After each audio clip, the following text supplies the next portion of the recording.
Les haut-parleurs diffusent les dernières consignes. Jusqu'à récemment, une seule personne dans chaque ménage était autorisée à quitter le complexe résidentiel une fois tous les 3 jours.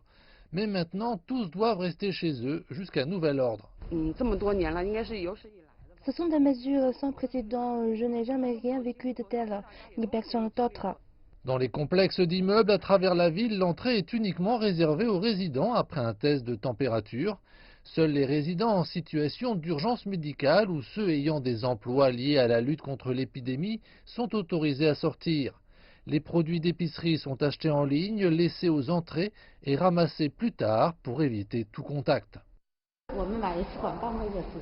Ces aliments sont pour 2 semaines. Ensuite, nous ne quitterons pas la maison pendant 2 semaines. Hu Rao vit dans une communauté appelée Hualu. Depuis la mise en place des restrictions, il est chargé d'organiser des achats groupés pour son complexe. J'envoie généralement un message via le groupe WeChat du complexe. Ceux qui ont besoin de faire des achats me répondent.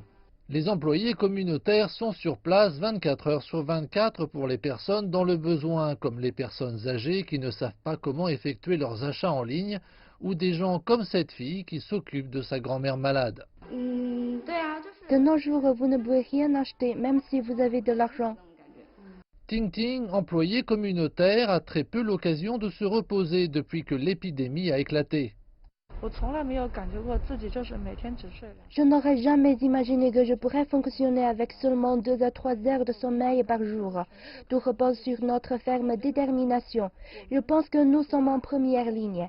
Et les médecins et les infirmières subissent quant à eux une pression immense. Pour certains, les restrictions deviennent très dures à supporter.